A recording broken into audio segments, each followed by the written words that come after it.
Isang nasa katamtamang gulang na babae ang tahimik na naglalakad sa malakas na ulan. Ang kanyang anyo ay malungkot na tila may dala siyang maraming iniisip. Bigla, isang taxi ang huminto sa gilid ng kalsada. Ibinalik ng driver ang bintana at mahinahong inanyayahan ang babae na sumakay. Ang babae ay tila nahipnotismo at pumasok sa sasakyan ng walang malay, nang hindi alam kung saan ang destinasyon. Nang magising siya mula sa kanyang pagkalito, natuklasan niya na siya ay nasa isang lumang photo studio. Sa dingding ay hindi mabilang na mga larawan ng mga matatanda. Sinubukan ng babae na manatiling kalmado, inisip niya na dahil nandito na siya, ayos lang na magpakuha ng larawan. Sa sandaling ito, biglang lumitaw ang may-ari ng photo studio. Ang babae ay natigilan at napagtanto na siya ang driver. Dinala siya ng taxi rito, ngunit kakatwa, sinabi ng driver na hindi pa siya nagmamaneho ng taxi. Siya ay may-ari lamang ng photo studio. Inisip ng babae na nagkamali siya ng tingin sa tao. Pagkatapos ay umupo siya sa harap ng salamin at nagsimulang mag-ayos upang itago ang pagtanda sa kanyang mukha. Handa na ang may-ari ng photo studio sa kanyang lumang kamera. Umiti ng mahina ang babae. Sa sandaling kumislap ang flash, misteryosong naglaho ang may-ari ng studio. Lito siyang lumingon sa salamin. Lubos siyang nagulat nang mawala na ang kanyang mga kulubot at uban. Ang kanyang hitsura sa sandaling iyon ay katulad ng sa mga 2 taong gulang na babae. Hindi maintindihan ni A. Alson ang nangyayari. Sumigaw siya sa pagkamangha at sinampal ang sarili upang kumpirmahin na hindi ito panaginip. Si A. Alson ay puno ng pagdududa at pag-aalala habang lumabas sa tindahan. Maraming tao ang dumadaan sa labas. Malinaw na hindi ito panaginip, lumingon siya at napansin na ang photo studio ay may pangalang Kabataan. Upang kumpirmahin kung talagang nabubuhay siya sa totoong mundo, lumapit si A. Alson at tinanong ang ilang mga mag-aaral sa elementarya na nakatayo malapit kung mukha ba siyang matandang babae o isang binibini. Sumagot ang mga mapaglarong bata na mukha siyang binibini, ngunit ang kanyang pananamit at hairstyle ay hindi naiiba sa kanilang lola. Si M. Alson ay ngayon lang naniwala na talaga siyang bumalik sa kanyang kabataan. Pagkatapos ng ilang pag-iisip na hindi niya maipaliwanag, sumakay si A. Alson ng taxi papunta sa kalapit na supermarket. Gayunpaman, hindi inaasahan ni A. Alson na ang may-ari ng supermarket ay biglang magbato ng isang palanggana ng tubig sa kanya sa kritikal na sandali. Tumalon si A. Alson ng maliksi upang maiwasan ang tubig at nagawa pa siyang sumayaw ng ilang hakbang.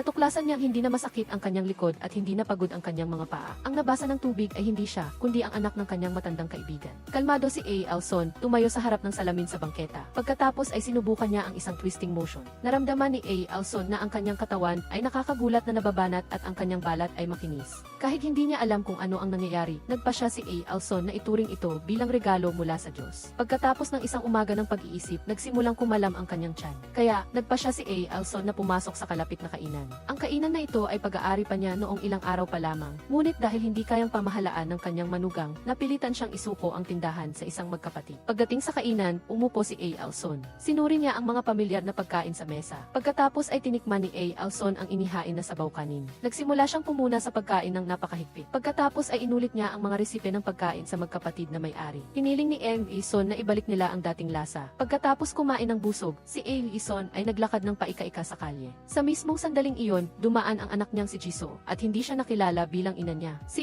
Jackson, nalulumbay ay humakbang palayo. Pagkatapos, bumalik siya sa studio ng larawan ng kabataan. Ngunit naglaho na ang tindahan. Tumingin si Jackson sa refleksyon sa bintana at napansing napakaluma ng suot niya. Matapos mag-isip, pumasok si Jackson sa isang tindahan ng damit. Bumili siya ng isang maliit na vest na ipinareha sa isang mahabang bestidang may bulaklak. Paglabas, tumigil ang tingin ni Jackson sa isang karatula ng isang lumang bar, isang lugar na konektado sa mga alaala ng kanyang kabataan. Nagtrabaho siya doon 55 taon na ang nakalipas. Isang gabi, nakilala niya ang isang grupo ng masiglang estudyante. Si Wilson at isang lalaki sa grupo ay kumanta ng isang kanta at naalala ang mga alaala ng nakaraan. Pumasok si Alson sa bar. Pagkatapos ng 55 taon, ang loob ng bar ay ganap ng nagbago, lalo na mayroong isang self-order machine na hindi alam ni Alson kung paano gamitin. Tumingin si Alson sa screen na may mga pindutan at ingles na teksto. Sinubukan niya ng ilang beses ngunit wala pa ring maintindihan. Sa sandaling ito, isang babae ang lumapit at mabait na tinulungan siyang mag-order. Nagulat siya nang matuklasan na ito ay ang kanyang apo, si Hannah. Natuklasan ni Alson na sumali si Hannah sa isang banda at kumakanta sa bar. Matapos ang pagtatanghal, lumabas sina Hannah at Alson. Nagkunwari si Alson na siya ay kaibigan ng lola ni Hannah mula sa probinsya. Nakita na ni Alson si Hannah noong bata pa ito. Kahit napansin ni Hannah na ang teleponong ginagamit ni Alson ay pareho sa kanyang lola, naniwala pa rin si Hannah kay Alson. Pagkatapos mag-usap, naghanda na si Hannah na umalis ngunit hinila ni Alson si Hannah. Sinabi ni Alson na wala siyang mapuntahan at natatakot siya. Si Hana, na may mabuting puso, ay dinala si A. Alson sa isang karaoke bar. Dito, kumanta at nag-relax si A. Alson ng komportable nang hindi nakakaramdam ng pagod. Habang kumakanta, nagsimulang sumakit ang tiyan ni A. Alson, kaya dali-dali siyang tumakbo sa supermarket upang bumili ng sanitary napkins. Tumingin sa istante na puno ng iba't ibang uri ng sanitary napkins, nahiya si A. Alson. Sa huli, kinuha niya ng padalos-dalos ang isang pakete at umalis. Sa sandaling ito, isang estranghero ang lumitaw. Kinilan niya ang kamay ni M. Alson at hindi pinayagang umalis. Ngunit tiningnan ng lalaki ang pakete ng sanitary napkin sa kamay ni M. Alson, kaya naintindihan niya ang lahat. Pagkatapos ay sinabi niya na hihintayin niya siya sa labas. Pagkalabas ni A. Alson sa banyo, nilampasan niya ang lalaking iyon at lumapit kay Hana. Nagmamadali si Hana pauwi dahil bukas, mayroon siyang panayam sa isang entertainment company upang maging trainee. Bumulong si A. Alson sa sarili niya, ngunit muling hinarang ng lalaking iyon ang kanyang dadaanan at tinawag siyang Emily. Nagpakilala siya bilang si Daniel, isang direktor sa entertainment company. Sinabi pa niya na nagpaplano ang kumpanya na mag-debut ng isang girl group. Si Emily ang magiging pangunahing miyembro ng grupong ito, ngunit kamakailan lamang, siya ay biglang nawala at hindi sumasagot sa anumang tawag. Ilang oras bago bumili si A. Alson, nagpakuha siya ng ilang larawan kasama ang may-ari ng tindahan upang makakuha ng diskwento. Pagkatapos ay in-post ito ng may-ari ng tindahan sa social media para sa promosyon. Ang mga larawang ito ang umakit sa atensyon ni Daniel. Si A. Alson ay kamukhang-kamukha ni Emily, isang taong nawawala kamakailan. Si A. Alson ay nalilito sa mapilit na lalaking ito at inisip na siya ay isang baliw. Gayunpaman, nang ipakita ni Daniel sa kanya ang isang video ni Emily na kumakanta, si A. Alson ay labis na nagulat at hindi makapagsalita dahil ang babae sa video ay kamukha niya. Iginiit ni Daniel na si Emily ay nagtatampo at hiniling niya sa babae na bumalik sa kumpanya upang maghanda para sa kanyang karera sa musika. Sa pagtingin sa business card na ibinigay ni Daniel, si Amy Alson ay nalilito at nalulungkot. Ang araw na iyon ay talagang napakakaiba at mahaba para sa kanya. Sa gabi, si Amy Alson ay bumalik malapit sa bahay at narinig niya ang masayang pagtawa mula sa loob ng bahay. Ang kanyang anak na babae, si Jisoo, ay na-promote bilang senior manager ngayon. Tila hindi siya nag-aalala sa kanyang ina na nag-iisa sa labas. Sa halip, si Jisoo ay nagdiriwang ng kanyang promosyon at pagtaas ng sweldo kasama ang kanyang asawa. Si Kim Mason ay labis na nadismaya. Tila walang nagmamalasakit sa kanya sa bahay na ito. Kinabukasan, si A. Alson ay pumunta sa entertainment company ni Daniel na puno ng kuryosidad. Nangako si Daniel na gagawin siyang isang nangungunang mang-aawit. Gayunpaman, hindi maiwasan ni A. Alson na mag-alala dahil kung matuklasan ni Daniel na siya ay isang impostor lamang. Kahit sinubukan ni A. Alson na magpahiwatig tungkol sa kanyang tunay na pagkakakilanlan, naniniwala pa rin si Daniel na siya si Emily. Walang magawa si A. Alson kundi tanggapin ang plano ni Daniel na maging isang bituin. Si Daniel ay napaka-istrikto kaya binigyan lamang siya ng 3 buwan upang magsanay. Kapag natapos ang oras, kailangan niyang ilabas agad ang album. Kasabay nito, dumating si Hana sa kumpanya para sa panayam. Hindi inaasahan niyang makita ang isang figura na kamukha ng kanyang lola. Ngunit ang kaibahan ay ang taong ito ay napaka-estilo ng pananamit at tila isang mataas na opisyal sa kumpanya. Sa sandaling ito, lumabas si Kim Mason mula sa opisina ni Daniel at nakita ang babaeng iyon. Nagtinginan ang dalawa at nakaramdam ng pagkakaiba. Sa sandaling ito, lumabas ang ibang miyembro ng girl group at hinila si A. Alson. Paulit-ulit siyang kinutya at tinawanan. Binalaan nila siya na huwag nang gumawa ng mga kalokohan. Sa kabilang banda, isang babae na kamukhang-kamukha ni A. Alson ang humiling na makita si Daniel, ngunit dahil wala siyang appointment, pinigilan siya ng kawani na makapasok. Nakita ni Hana ang babaeng iyon at inakala niya na ito ang kanyang lola. Humanga si Hana na ang kanyang lola ay mukhang sunod sa moda ngayon at pinaalalahanan niya ang kanyang lola na huwag nang maglakbay at umuwi na. Gayunpaman, ang babaeng iyon ay hindi alam kung sino si Hana. Pumunta si Hana sa kumpanya upang lumahok sa audition ng trainee. Nang makita si Hana, naalala ni Daniel ang hiling na ibinigay ni A. Alson na kung gusto niyang magpatuloy si A. Alson bilang isang trainee, kailangan niyang tulungan si Hana na makapasa sa audition. Ito ang tanging kondisyon ni A. Alson. Sa kabutihang palad, si Hana ay may mahusay na kakayahan sa pagkanta at pagsasayaw at ang mga hurado ay sumang-ayon na piliin siya. Si A. Alson ay nakatayo sa malapit, nakarinig ng resulta at labis siyang natuwa. Noong gabing iyon, umuwi si Hana at inakalang nakauwi na ang kanyang lola, ngunit ang bahay ay tahimik pa rin na ikinadismaya niya. Ngayon ay natanto niya na namimiss niya ang kanyang lola. Kinabukasan, isinama ni Daniel si A. Alson sa grupo. Hiniling niya sa mga miyembro na makipagtulungan upang mabilis na matapos ang mga pagsasanay bago ang debut. Ang mga miyembro ng grupo ay patuloy na naging bastos kay Kim Mason, ngunit hindi siya nagbigay daan. Ginamit niya ang tono ng isang matanda upang tawagin ang mga miyembro, ang mga bata, at idineklara niyang makikipagkumpetensya siya sa kanila ng patas. Ang pagkatao ni Kim Mason ay ganap na nagbago, na nagdulot ng pagdududa sa mga nakatataas tungkol sa kanyang pagkakakilanlan.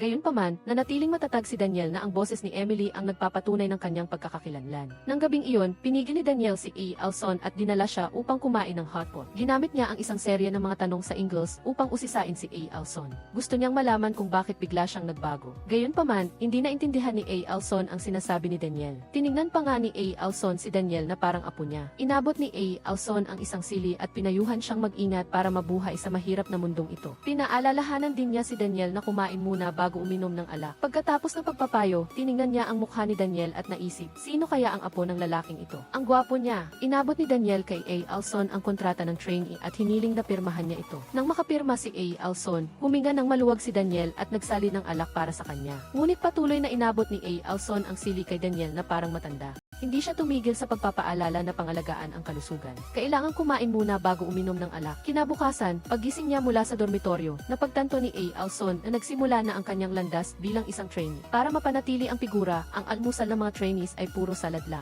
Nagreklamo si A. Alson at sinabi na ang mga kabataan ay dapat kumain ng busog upang tumangkad, kung hindi ay hindi sila lalaki. Pagkatapos kumain ng salad, kinailangan niyang timbangin ang sarili. Ang pinakabatang miyembro ng grupo ay lumampas sa standard na timbang dahil sa kanyang hindi mapigilang pagkain.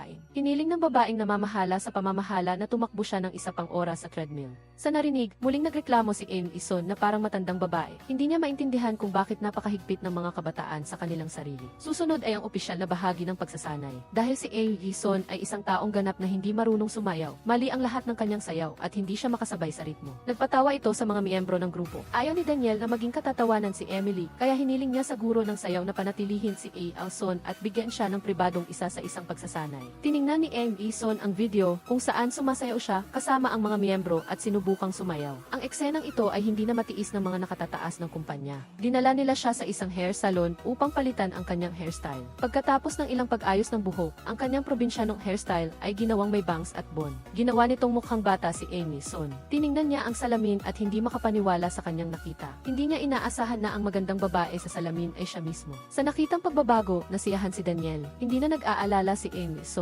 Kumpiyansa siyang naglakad sa kumpanya, ipinagmamalaki ang kanyang figura. Pakiramdam niya ay bumalik siya sa kanyang kabataan. Kahit na isa lang itong panaginip ni A. Alson, sulit pa rin ito. Kapag walang tao sa paligid, pumunta si A. Alson sa practice room upang balikan ang mga alaala ng nakaraan. Noong bata pa siya, nag-iisa siyang kumanta habang may hawak na mikropono. Habang kumakanta si A. Alson, lumitaw si Daniel at tinugtog ang gitara bilang saliw sa kanya. Ang kanyang boses ay puno ng emosyon sa gitara ni Daniel. Ganap na nalubog si A. Alson sa kanta. Gayunpaman, hindi pa rin nasiyahan si Daniel. Binigyan niya siya ng isang tambak na materyales. Pagkatapos ay hiniling niya sa babae na itigil ang pagkanta ng mga lumang kanta at kailangan niyang isaulo ang mga lyrics ng mga bagong kanta. Noong gabing iyon, sinimula ni A. Alson ang pagsasaulo ng mga lyrics. Kakaiba, nang tumugtog ang kanta sa headphone, mas mabilis na tumibok ang puso niya. Ang imahe ni Daniel ay patuloy na lumilitaw sa kanyang isip. Sa kabilang banda, nakatanggap si Hana ng balita na nakapasa siya sa trainee audition ng kumpanya. Kaya tuwang-tuwa siya. Kinaumagahan, sinuway ni Hana ang pagtutol ng kanyang ina at kinaladkad ang kanyang bagahe. Nagpa siya siyang manirahan sa dormitoryo ng kumpanya. Maaga si A. Alson sa labas ng kumpanya para salubungin si Hana. Hinikayat ni A. Alson si Hana na subukan ng buong puso. Nagulat si Hana nang malaman na ang kaibigan ng kanyang lola ay naroon din. Hindi nagbigay ng maraming paliwanag si A. Alson at dinala niya si Hana sa dormitoryo ng kumpanya. Naayos na ang silid ni Hana. Hindi ito malaki ngunit napakakomportable. Nagustuhan ni Hana ang bagong silid na ito. Sinamantala ni Amy Ison ang pagkakataong ito upang magtanong tungkol sa lola ni Hana. Hindi nag-aalala si Hana at sinabi na ang kanyang lola ay iba sa ibang matatanda. Ang kanyang lola ay napakalakas, kaya hindi niya kailangang mag-alala ng husto. Gayunpaman, naiinis si A.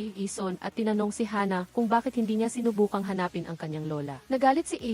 Ison dahil hindi nag-aalala sa kanya ang kanyang apo. Pagkatapos ay tumakbo siya palabas upang uminom mag-isa. Isang estranghero mula sa kabilang kalye ang lumapit upang makipagkilala. Gayunpaman, sumigaw si A. Ison na ang mundo ay labis na nagbago. Kung noon, ang mga taong tulad niya ay tiyak na napatay na. Ang kanyang mga salita ay lalo pang pumukaw sa pag-usisa ng lalaki. Sa kabila nito, si A. Alson ay patuloy na nagsalita ng masasamang salita. Pinuna niya ang lalaki na hindi karapat-dapat tawaging lalaki. Naramdaman ng baliw na lalaki na mas kaibig-ibig si A. Alson at agad na lumapit. Gayunpaman, mabilis na kumilos si A. Alson at itinulak ang baliw na lalaki pabagsak sa mesa. Si Daniel, na naghahapunan sa pubi, ay hindi sinasadyang nasaksihan ang eksenang ito. Dali-dali si A. Alson na tumayo ng tuwid at binitawan ang lalaki. Ngunit mas naging maraha si Daniel. Pinigilan niya ang baliw na lalaki sa mesa. Pagkatapos ay sinabihan niya si A. Alson na tawagan agad ang pulis. Kinabukasan, nang panoorin muli ang video ng sayaw ni A. Alson, hindi napigilan ni Daniel ang pagtawa. Nang dumating si A. Alson, agad na naging seryoso si Daniel at hiniling sa kanya na ipaliwanag ang nangyari kagabi. Gayunpaman, nagsimula siyang manguyam at sinabi na kung patuloy na magdadala ng gulo si A. Alson, matatapos na ang kanyang karera sa pagkanta bago pa man ito magsimula.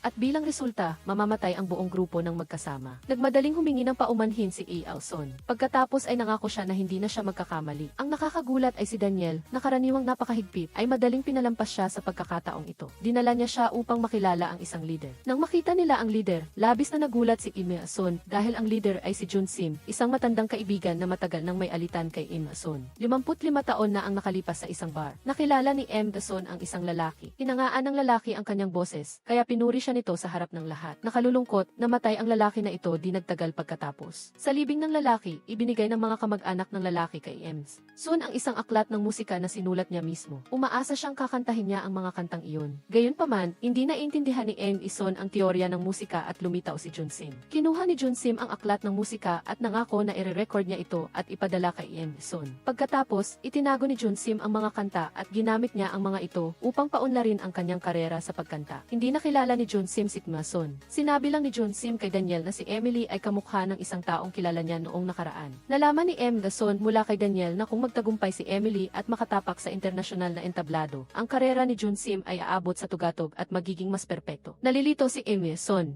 at nagtataka kung dapat pa niyang ituloy ang pangarap o maging kagamitan lamang para magtagumpay ang kanyang kaaway. Sa pagkalito, nagpunta si Mason kay Hana upang humingi ng payo. Pinayuhan ni Hana si Mason na kung talagang may galit ang pagtupad sa pangarap ang pinakamahusay na paghihiganti. Ang mga salita ni Hana ay nagpamalay kay Mason na hindi siya magpapahadlang sa anumang hinanakit sa daraanan. Matapos ang isang gabing pagsasanay, sa wakas nakasayaw na ng maayos si Mason. Ipinagpatuloy niya ang kanyang pagsisikap sa pagsasanay sa pagkanta, pagsasayaw at iba pang sports. Habang nag-ensayo siya, hinila siya ni Hana. Sinabi ni Hana na tutulungan niya si Mason na malampasan ang mga hadlang ng edad. Makakaalam si Mason ng mga bagong bagay na diskubre ni Mason na binigyan siya ng palayo na nursing home ng mga miyembro ng grupo dahil ang kanyang tono ay parang matatanda. Alam ito ni Hana kaya gumawa siya ng serye ng mga panuntunan para kay Mason upang mapabuti ang kanyang pagsasalita. Halimbawa, kapag gustong bigyang diin ang isang bagay, dapat magdagdag ng salitang super. Halimbawa, super sarap o super ganda. Tinuruan din ni Hana si Mason ng sikat na internet slang at mga catchphrase. At nakakatawang mga abbreviation. Hiniling ni Hana kay Mason na alisin ang lahat ng kanyang dialektal na gawi sa pagsasalita at dapat niya isaulo ang internet slang na pambata at millennial. Naramdaman ni Mason ang kaligayahan sa pag-aalala ni Hana, ngunit kasabay nito si Mason.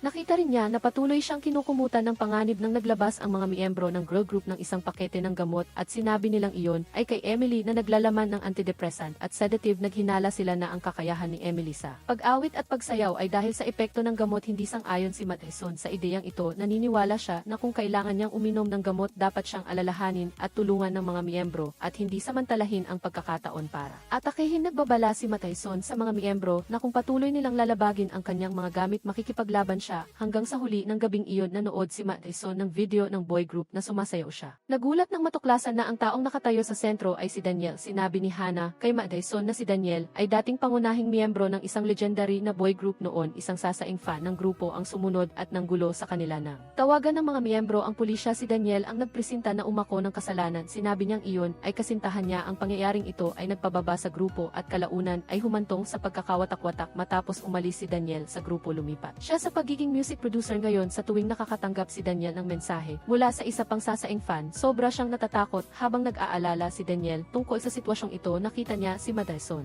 na nakatalikod sa elevator. Sa sandaling ito, nagpasya si Daniel na imbitahan si Mason na kumain ng hotpot. Matagal-tagal na ring nakakakain ng malaya si Mason. Nang makita ni Daniel na napakarami niyang kumakain, hindi niya mapigilang tumawa at mang-asar, ngunit hindi man lang nag-abalang pansinin ni Mason. Inabot ni Mason kay Daniel ang isang piraso ng fried chicken at sinabing kapag busog lamang ang tao, nagkakaroon ng lakas upang magtrabaho. Pagkatapos sabihin iyon, kinuha niya ang isang bote ng gamot na panlaban sa stress at ibinigay kay Daniel. Nang makita ni Daniel ang tahimik na pag-aalalang iyon ni Mason, lumambot ang kanyang mga mata at nagpakita ng isang mainit na ngiti. Ngunit tahasang sinabi ni Mason na hindi niya type ang mga taong tulad niya.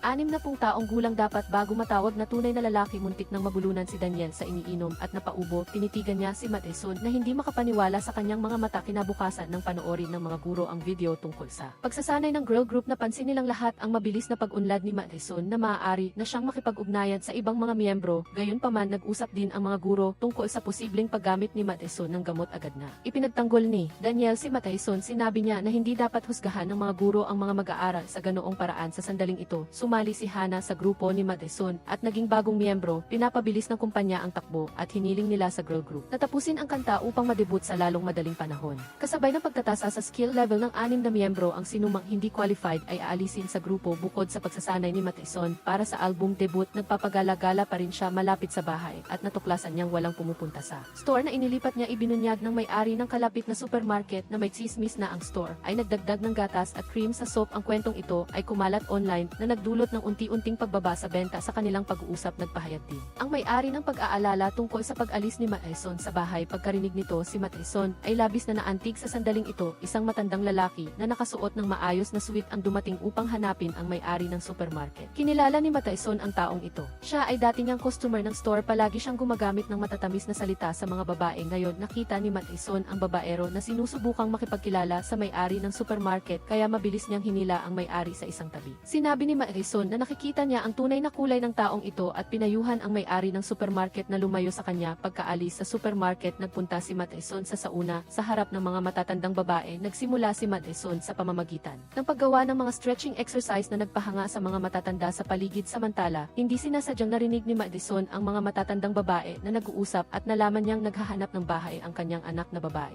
Parang may intensyon ang anak niyang babae na lumipat at manirahan ng mag-isa. Sinabi ni Madison sa sarili na wala siya sa bahay. Tila masaya at komportable ang buong pamilya. Sa panahong ito, ang tanging tao na madalas makipag-ugnayan sa kanya ay si Gapyong. Siya ay kaibigan ni Madison sa loob ng mahigit 60 taon. Araw-araw, hinahanap ni Gapyong si Madison. Pakiramdam niya walang saysay ang buhay kung wala si Madison sa tabi niya. Ng gabing iyon, nang makatanggap si Madison ng tawag mula kay Gapyong, tuwang-tuwa siyang nagtanong kung kumusta na siya. Gayunpaman, nang lumingon si Gapyong, isang dalaga ang nakatayo sa likuran at sinabi sa kanya na siya ang hinahanap niya. Si Gapyong ay nagulat at hindi niya maintindihan kung ano ang sinasabi ng dalaga. Agad na sinimulan ni Madison na isalaysay ang mga alaala mula sa mahigit 55 taon na ang nakalipas sa pagitan nila ni Gapyong. Iyon ang araw ng mapagpasyang laro sa isang paligsahan sa wrestling. Naglaban si Gapyong sa kanyang kalaban para makuha ang pag-ibig ni Madison. Gayunpaman, dahil sa pagkain ng lamb, nagkasakit siya ng tiyan at natalo sa laban. Pagkarinig nito, agad na nakilala ni Gapyong. Ngayon lang siya naniwala na ang dalagang nasa harap niya ay si Madison. Inihayag ni Madison kay Gapyong na gusto niyang umuwi upang kumpirmahin ang pagmamahal ng kanyang pamilya sa kanya at humingi ng tulong niya. Ng gabing iyon, pumunta si Gapyong sa anak at manugang ni Madison at humingi ng permiso na patuluyin si Emily, ang niece ng kanyang matalik na kaibigan na ipinakilala niya sa loob ng 1 linggo pagkatapos ng pag-aalangan.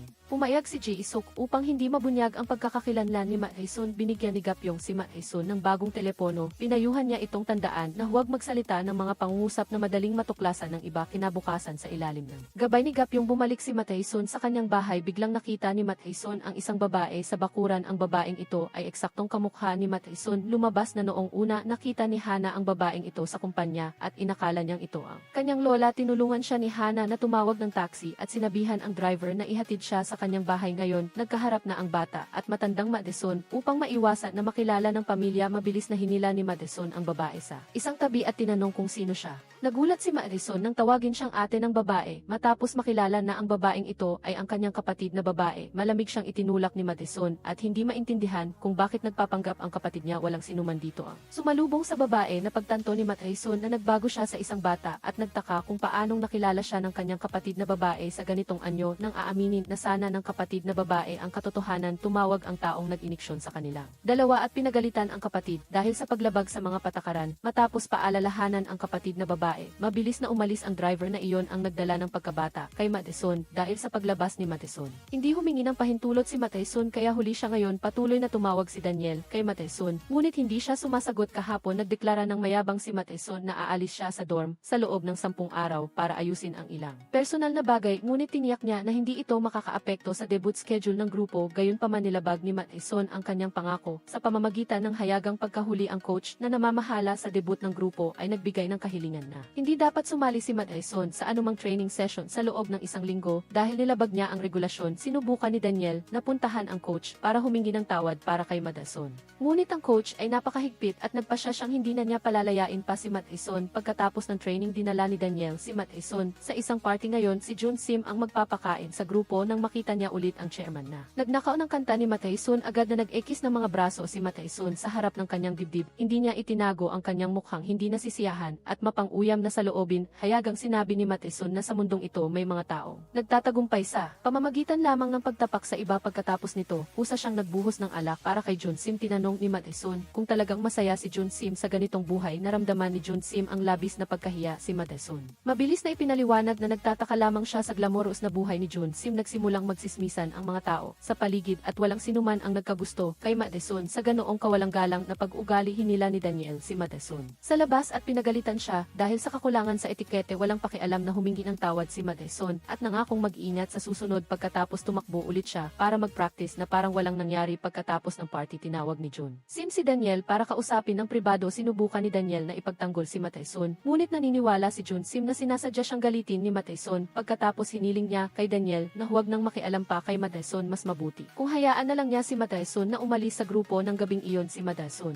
tiningnan ni Matt Ison ang larawan ng mga miyembro ng grupo kasama si Jun Sim at biglang bumalik ang kanyang alaala. Mahigit 55 taon na ang nakalipas. Kinuha ni Jun Sim ang kanta na pag-aari niya dahil dito sumikat at nagtagumpay si Jun Sim. Pagkatapos hindi na siya bumalik sa bar para makita si Matt Ison. Naalala ni Matt Ison ang mga alaalang ito habang nagpupursige pa rin sa practice room. Sumulat si Matt Ison ng isang piraso ng papel na nagpapaalala sa kanyang sarili na nagsisimula pa lang ang daan patungo sa pagtupad ng kanyang mga pangarap. Kamakailan naninirahan si Matt Ison sa bahay sa ilalim ng pangalang Emily. Hindi alam ni Jisoo ang katotohanan ito, kaya't hiniling niya kay Emily na huwag galawin ang mga gamit ni Matt Ison. Hindi maiwan ni Matt Ison ang kanyang lumang gawi. Nag-aalala pa rin siyang pinapaalalahanan ang kanyang anak na kumain ng agahan. At tinanong niya kung bakit madalas pumunta si Jisoo sa real estate office nitong mga nakaraang araw. Tila nagulat si Jisoo sa paraan ng pagsasalita ni Emily dahil ang kanyang tono at paggamit ng salita ay katulad ng sa kanyang ina, ngunit inakala lang ni Jisoo na isa siyang kakaibang babae. Nang makarating sa kumpanya, nakita ni Matt Ison na tila iritable si Daniel. May isang bagay na nagpapaligalig sa kanya. Lumabas na kagabi na diskubre ni Daniel na may pumasok sa kanyang bahay, kasabay nito isang sasaing fan niya ang patuloy na nanggugulo sa kanya at nagpadala pa ng mensahe na nagpatakot sa kanya. Binigyan ni Matt Ison si Daniel ng herbal pill na nagpakalma sa kanya. Pagkatapos noon, nagdala pa si Matt Ison sa kanya ng isang tasa ng rose tea na siya mismo ang nagtimpla. Kahit na nananatiling malamig at mapang-uyam si Daniel, ang kanyang mga mata na nakatingin sa tsaa ay puno ng lambing. Sa panig naman ni Hana, marami siyang kinakaharap na kahirapan. Kamakailan, sinusubukan niyang makisalamuha sa grupo, ngunit hindi siya gusto ng ibang miyembro. Ang pagsali ni Hana ay nagdulot ng pagbawas sa bahagi ng kanta at dance break ng ibang miyembro at iyon ang dahilan ng kanilang pagkadismaya. Ng araw na iyon, tumawag ang nanay ni Hana para imbitahan siyang kumain. Nag-aalala ang kanyang ina dahil hindi na siya nagpatuloy sa kolehiyo. Sa halip ay gusto niyang ituloy ang karera bilang isang idol, kaya't hindi naglakas loob si Hana na ibunyag ang kanyang aktwal na sitwasyon. Sinabi lang niya na maayos ang lahat at pinayuhan ang kanyang ina na mas mag-alala kay Matt Ison.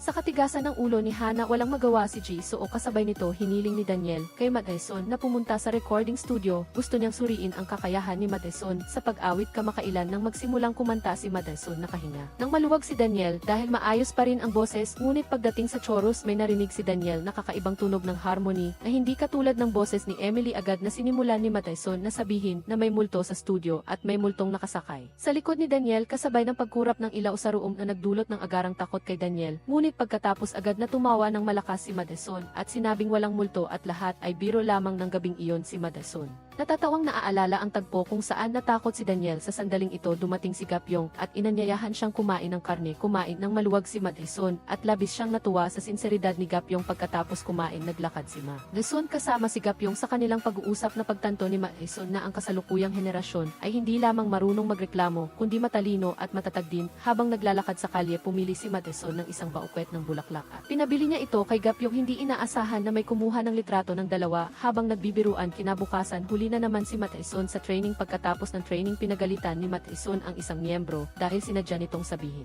ang maling oras ng practice para mahuli siya. Sa paningin ni Matt Ison, kailangan lang napatas ang lahat, ngunit hindi sumuko ang miyembro. Naniwala siya na hindi maaaring kunin ni Matt Ison ang kanyang mahalagang posisyon. Ng gabing iyon, tinawag ni Jun Sim si Daniel at ipinakita sa kanya ang mga larawan ni Matt Ison at Gapyong kung saan ang dalawa ay may matalik na pagkilos at hindi malinaw na relasyon. Ang mga larawang ito ay lihim na kinunan ng miyembro na sinadyang baguhin ang oras ng ng practice naniniwala si Junsim na mali ang pag-ugali ni Ma Tyson. Para sa isang idol hindi katanggap-tanggap ang mga negatibong chismis na ganito. Hiniling niya kay Daniel na huwag nang protektahan pa si Ma Tyson. Sumagot si Daniel na magsasagawa siya ng masusing investigasyon ng gabing iyon habang si Ma Tyson ay nagpa-practice. Nakatanggap siya ng tawag mula kay Gapyong. Inihayag niya na tinulungan niya siyang kunin ang kanyang pensyon at sinabi sa kanyang kunin ito. Masayang masaya si Ma Tyson, ngunit habang naghahanda siyang umalis dumating si Daniel sa practice room. Tinanong niya ang tungkol sa lalaki sa telepono. Hindi nakasagot si Ma Tyson na ikinagalit ni Daniel. Idineklara niya na si Emily ay aalisin kaagad sa kumpanya. Nagalit si Ma Tyson nang matanto niyang sa mata ni Daniel siya ay naging isang walang halagang tao. Matapos paalisin sa kumpanya, bumalik si Ma Tyson sa bahay. Nagpatuloy si Ma Tyson sa pagsasanay ng sayaw. Nang magutom siya, binuksan niya ang refrigerator para maghanap ng pagkain. Ang magulong refrigerator at ang mga nakakalat na gamit ay ikinagalit niya. Umuwi si Hana at labis siyang nag-aalala kay Ma Tyson. Natatakot si Hana na baka tuluyan ng mapaalis si Ma Tyson sa grupo. Gayunpaman si Ma Tyson ay puno ng determinasyon at iginiit na hindi siya basta-bastang susuko. Kasabay nito, pinapaalalahanan ni Ma Tyson si Hana na maging independent at patatagin ang kanyang karera sa kumpanya. Habang nag-uusap sila, nakarinig sila ng masiglang tugtog mula sa malayo. Lumabas na ang kapitbahayan ay nagdaraos ng music festival para sa mga senior citizens. Pumasok sina Ma Tyson at Hana para manood. Nakita nila ang isang pamilyar na kapitbahay na nagpe-perform ng sayaw sa stage. Naniniwala si Ma Tyson na mas maganda ang boses niya kaysa sa kapitbahay, kaya si Ma Tyson nagpasya siyang umakyat sa stage at mag-perform kasama si Hana. Nagbuo sila ng isang singing group na may kakaibang pangalan at nagtanghal sila ng isang kanta. Nang magsimula ang kanta, umawit si Ma Tyson habang nagigitara si Hana. Ang boses ni Ma Tyson ay napakaganda kasama ng suporta ni Hana. Sa ilang sandali lamang nakuha na nila ang atensyon ng buong kapitbahayan. Ang performance ay nagdulot ng palakpakan at pagsayaw ng lahat. Ang kapaligiran ay naging napakasigla. Pagkatapos ng festival, ang may-ari ng kalapit na mini supermarket ay naging masugid na fan ni Ma Tyson. Habang kumakain si Ma Tyson ng instant noodles sa harap ng supermarket, biglang sumulpot si Daniel. Ipinaliwanag ni Hana kay Daniel ang tungkol sa relasyon ni Gapyong at Ma Tyson. Nakita ni Daniel na nagkamali siya ng pagkaunawa sa kanya, kaya nang makita niya si Ma Tyson, labis siyang nahiya at hindi niya alam kung paano hihingi ng tawad. Hindi mapigilan ng may-ari ng supermarket ang kanyang pagkamausisa, kaya nagbiro siya. Tungkol sa relasyon ni Ma Tyson at Daniel, iginiit niya na si Daniel ang boyfriend ni Ma Tyson. Hindi nagpabulaan si Daniel, bagkus tahimik lamang siyang sumunod kay Ma Tyson. Hindi napansin ng dalawa na hindi sinasadya silang napunta sa pintuan ng bahay ni Gapyong. Ang walang silbing anak ni Gapyong ay nagpaplano na gawing homestay ang bahay at paupahan ito ang nakita ni Daniel, kaya nagpasya siyang bilhin ito at lumipat doon. Dahil sa ganoong paraan, magiging katabi niya si Ma Tyson sa ilalim ng gabay ni Ma Tyson. Ninais na sana ni Gapyong na paalisin si Daniel, ngunit ang anak ni Gapyong ay nangangailangan ng pera, kaya nakumbinsi niya si Gapyong na pumirma sa kontrata ng pag-upa. Pagkatapos pirmahan ni Daniel ang kontrata, sa wakas ay taos puso siyang humingi ng tawad kay Ma Tyson. Nang gabing iyon, nag-aalala pa rin si Ma Tyson kung dapat ba siyang magpatawad kay Daniel o magkunwari siyang malamig upang mapanatili ang kanyang dangal sa loob ng isa pang araw. Samantala, umiinom si Jisoo ng alak sa living room. Lumapit si Ma Tyson kay Jisoo at pinagalitan siya, ngunit si Jisoo ay lasing at sinabing talagang kinasusuklaman niya si Ma Tyson dahil pakiramdam niya ay hindi niya naiintindihan ang kanyang damdamin. Hindi nakipagtalo si Ma Tyson, ngunit huminga lang siya ng malalim at inagaw ang baso ng alak mula sa kamay ng kanyang anak na babae. Pagkatapos ay tinitigan niya ang walang kwentang manugang kahit na sa loob niya ay may kaunting sama ng loob si Ma Tyson sa kanyang anak na babae. Ngunit nang makita niya ang halos walang laman na refrigerator, naramdaman niyang kailangan niyang gawin ang isang bagay. Pagsapit ng umaga, pagkagising ni Jisoo, nakita niyang kumakain ang kanyang asawa ng kimchi stew na niluto ng kanyang ina. Inakala nilang dalawa na ang ina ay palihim na umuwi kagabi, habang si Ma Tyson ay nakaupo ng hila sa bahay ni Gapyong. Nakaramdam si Ma Tyson nang labis na takot dahil makakarinig na naman siya ng reklamo mula sa kanyang anak na babae. Inaliw ni Gapyong si Ma Tyson at binigyan siya ng helmet. Naghahanda siyang ihatid si Ma Tyson sa kumpanya. Gayunpaman, muling lumitaw si Daniel at inagaw ang helmet at hiniling na sumama si Ma Tyson sa kanya. Si Gapyong ay tumanggi, ngunit sinabi ni Daniel na kailangang protektahan si Ma Tyson, kaya kailangan niyang sumakay sa sasakyan nito. Nang makita ni Gapyong na kasama ni Ma Tyson ang ibang lalaki, hindi maitago ng mga mata niya ang pagkadismaya. Pagdating sa kumpanya, nabawi ni Ma Tyson ang kanyang katinuan at idineklara rin sa mga miyembro na gagawin niya ang lahat para mabuo ang grupo. Si Hana ay nagbigay din ng magkatulad na pananalita sa mga miyembro noong nakaraang gabi. Naiintindihan niyang lahat ay nagsisikap para sa kanilang mga pangarap, ngunit alam din niyang walang permanente permanenteng kaaway o kaibigan, kaya umaasa siyang hindi na sana sila magpaka-stress. Ito ang aral na itinuro ni Malson kay Hana. Noon pa man kinabukasan ay ang araw ng pagsubok para sa debut song matagal nang nakatulog ng mahimbing si Daniel. Gayon pa man nang malaman ng coach na lumipat si Daniel malapit kay Malson. Ang kasamahan ay hindi na siyahan, naniniwala siyang hindi pinaghihiwalay ni Daniel ang trabaho at personal na buhay dahil mula noon si Daniel ay nasa panig ng neutral nang magsimula ang pagsubok sa debut song. Biglang lumitaw si Junsim. Sa eksena alam ni Malson na dumating si Junsim para panoorin siya. Ginawa ni Malson ang lahat para makapag-perform. Sa simula mukhang maayos ang lahat, gayon pa man nang mapansin ang tingin ni Junsim. At naaalala ang naunang insidente sa entablado na wala ng kontrol si Malson at nawala sa ritmo. Humantong ito sa pagkabigo sa audition. Hindi alam ni Gapyong kung ano ang nangyayari kaya pumunta siya sa kumpanya para bisitahin si Malson. Binilhan pa niya ito ng bagong damit. Labis ang sama ng loob ni Malson at sinabi sa kanya na ang pagbisita niya sa kumpanya ay magdudulot lang ng gulo. Nalaman ni Gapyong na si Malson ay isa ng batang artista na magdedebut sa album kaya hindi na siya ang taong pwede niyang biruin. Habang nagmamaneho pa uwi, punong-puno ng saloobin ang puso ni Gapyong. Naisip niya ang nakaraan niya kay Malson. Mahigit 55 taon na ang nakalipas, siya ang una niyang pag-ibig. Isang pag-ibig na puno ng tamis, ngunit puno rin ng pagsisisi. Pag uwi niya mula sa militar, nalaman niyang nagdadalang tao ito sa iba. Kahit na pinalampas nila ang isa't isa sa paglipas ng mga taon, hindi niya kailanman nakalimutan ang pagmamahal niya. Para sa kanya, matapos sumakay ni Malson sa kotse ni Daniel at umalis, nakadama pa rin si Gapyong ng matinding inis nang makita si Daniel. Sa kasamaang palad, ang anak ni Gapyong ay napansin si Malson bilang Emily. Nagpasya siyang baguhin ang kanyang lumang imahe para maging isang bagong tao at idineklara pa niyang nais niyang maging boyfriend niya. Nadismaya si Gapyong nang maalala ang relasyon niya kay Malson at hindi napigilan ang kanyang damdamin sa pagmamaneho sa mataas na bilis. Ang mabilis na motorsiklo ay tila nagkaroon ng problema ng gabing iyon. Hindi makontak ni Malson si Gapyong kaya kinailangan niyang mag-focus sa sarili. Inisip nina Malson at Hana na sila ang matatanggal sa audition dahil pareho silang hindi na kumpleto ng maayos ang kanilang bahagi. Gayon pa man, sa evaluation meeting ang mga coach ay hindi nagkasundo sa resulta. May ilang nagsabing hindi sila makasabay sa grupo kaya hindi sila karapat-dapat mag-debut. Ngunit may nakakita rin na si Malson ay may natural na talento sa pag-awit. Mayroon ding natatanging boses at talento sa pagsusulat ng kanta si Hana. Kailangan lang nilang dagdagan ang pagsasanay at mayroon silang maraming pagkakataon na mapabuti. Lalong naging komplikado ang mga bagay nang may isang miyembro ng grupo ang nag-post ng video ni na Malson at Hana na kumakanta sa isang music festival online. Ang video ay nakakuha ng maraming papuri para sa kanilang boses at talento at naging sikat pa si Malson sa lugar at minahal siya ng mga estudyante. Kinabukasan ng malaman ni Malson na may isang celebrity, malapit tumakbo siya kasama ang may-ari ng supermarket para habulin ang idolo. Sa gitna ng siksikan, muntik na siyang matumba. At sa sandaling iyon, lumitaw ang isang gwapong lalaki at inalalayan siya. Tiningnan siya ni Malson nang may pagtataka, ngunit pinagsabihan siya ng lalaki na maging maingat sa pamilyar na tono.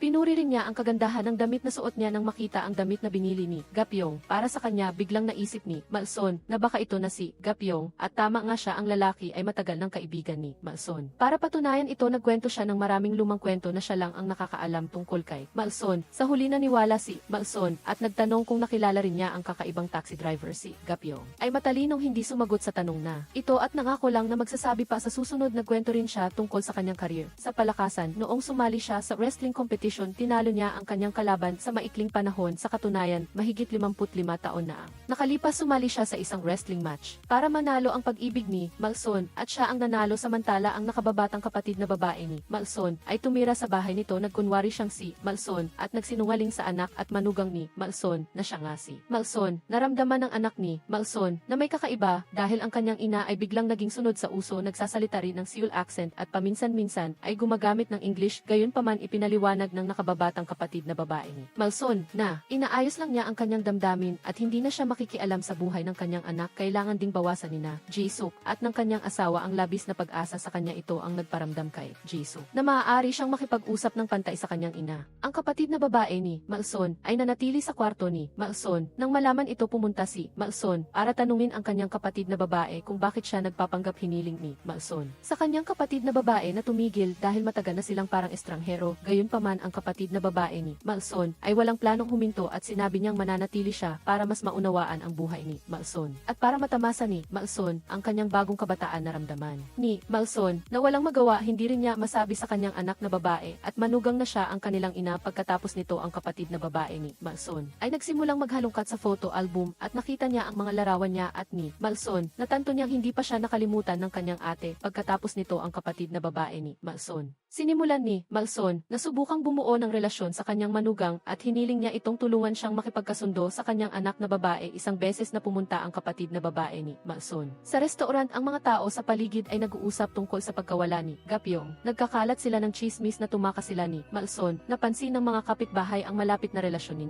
Malson at Gapyong. Ang kapatid na babae ni Malson, para protektahan ang reputasyon ni Malson, ay hayagang sinabi na gusto niya si Tom Hanks at hindi ang uri ng lalaki tulad ni Gapyong. Nagsimulang mag-alala si Malson kay Gapyong. Bumabata rin si Gapyong at ang kapatid na babae ni Malson ay nagpapanggap na si Malson na nagpahirap sa kanyang maghanda ng emosyonal. Habang iniisip ito ni Malson, biglang lumitaw si Daniel. Na curious si Malson tungkol sa resulta ng debut song audition ng mga trainees. Nag-aalala si Malson na matatanggal sila ni Hana. Iginiit ni Daniel na palagi siyang nasa panig niya at pananagutan niya ito hanggang sa huli. Ang sinabi ni Daniel na pananagutan ay nagpagulo kay Malson. Nag-aalala si Malson sa magiging relasyon nila ni Daniel. Sa hinaharap gayunpaman umiti lang si Daniel nang hindi sumasagot. Lalo itong nagpataka kay Malson. Isang malaking sorpresa ang nangyari nang ang video ni Malson at Hana na nagpe-perform sa stage ng senior festival ay nakunan at kumalat online at naging internet sensation ang dalawa. Pinuri ng mga manonood ang kanilang boses at talento na pagtanto ni Daniel na ito ay isang magandang pagkakataon para mag-promote, kaya nagpasya siyang ilabas ang impormasyong ito sa media. Gayunpaman nang magpulong ang board of directors para magdesisyon kung sino ang magdedebut. Ang kanilang mga opinyon ay hindi nagkaisa. May ilang nagsabing ang ginawa ni Malson at Hana ay para lang magpasikat at ito ay purong swerte. Naniniwala si Daniel na ang kasikatan ng video ay nagpapatunay ng positibong reaksyon mula sa publiko. Ito ang pinakamahusay na paraan ng pagsubok para magdesisyon kung sino ang dapat magdebut. Ito ay nakakagulat sa lahat ng gumawa si Daniel ng title song para sa girl group. Ang estilo at personalidad ni Emily ay napakaangkop dahil sa epekto ng video at malakas na suporta mula kay Daniel. Natuwa sina Malson at Hana nang malamang hindi sila matatanggal sa maikling panahon. Gayunpaman ang natitirang mga miyembro ng grupo ay nagsimulang magpuna. Sinabi nilang si Malson ay kumilos ng mag-isa at nangangahulugan iyon na walang pagiging patas sa kompetisyon. Panatag ang loob ni Malson dahil hindi siya nandaya at umasa lang siya sa kanyang talento para purihin. Kung hindi masaya ang mga miyembro, dapat nilang pagbutihin ang kanilang sarili sa halip na mainggit. Gayunpaman ang mga salitang ito ni Malson ay nagpagalit sa mga miyembro. Sinabi nilang masyado siyang mayabang. Bukod pa rito si Junsim na nagnakaw ng kanta ni Malson. 55 taon na ang nakakaraan. Hindi rin nasisiyahan sa tagumpay ni Emily nang makita ni Junsim si Emily na kumakanta sa entablado ng senior festival. Na alala niya ang nakaraan, ninakaw niya ang kanta ni Malson para sumikat. Na alaala niya nang dumating si Malson para punahin siya dahil sa pagnanakaw ng kanta. Hindi nakaramdam ng pagsisisi si Junsim at inakala niyang siya ang mas gusto ng lalaki na gusto ni Malson. Gayunpaman naramdaman ni Malson na ang ninakaw sa kanya ay hindi lang ang kanta kundi pati na rin ang kanyang buhay at pangarap. Ngunit hindi na lumingon si Junsim at dali-daling umalis. Ngayon nakadarama ng takot si Junsim nang makita si Emily, kaya nagpasya si Junsim na imbestigahan si Emily dahil si Junsim ang pinuno ng kumpanya. Kaya nakipagpulong siya sa mga coach at ipinahiwatig na hindi niya gusto si Emily. Kasabay nito nagplano siyang gumamit ng sarili niyang paraan para tanggalin si Emily sa grupo. Pagkatapos nito hiniling ni Junsim sa coach na maghanda ng alternatibong plano. Kumalat ang video ni Hana at Malson sa festival online. Pinapanood din ni Jisoo ang video. Bukod sa nakangiting nakatayo si Hana sa entablado, kakaiba na nang makita ni Jisoo si Emily na alaala niya ang imahe ng kanyang ina na kumakanta sa bahay. Ng gabing iyon nakita ni Malson ang anak ni Gapyong na nakaupo sa hagdanan at umiiyak. Lumabas na nag-aalala siya dahil ilang araw na siyang hindi umuwi ang kanyang ama. Natatakot siyang may masamang nangyari sa kanyang ama. Mahinahong inalo ni Malson, ngunit pagkatapos nito biglang lumitaw ang isang binata na si Gapyong. Natural siyang bumati kay Malson na nagselos kay Daniel na nakatayo malapit. Nagtanong si Daniel kay Malson kung sino ang lalaking ito. Hindi maipaliwanag ng malinaw ni Malson. Umiti si Gapyong at nagpakilala na titira siya sa rest house sa tabi. Gayunpaman hindi pa rin komportable si Daniel para balikan si Malson. Nagpasya si Gapyong na manatili sa homestay ng kanyang anak. Kinabukasan nang makita niya si Malson sa kumpanya, agad na isinara ni Daniel ang pinto ng elevator. Nagpilit si Malson na pumasok Pumasok diretso siyang kinuwestiyon ni Daniel at nagduda sa relasyon ni na Malson at Gapyong. Binalaan niya itong huwag hayaang makaapekto ang emosyonal na relasyon.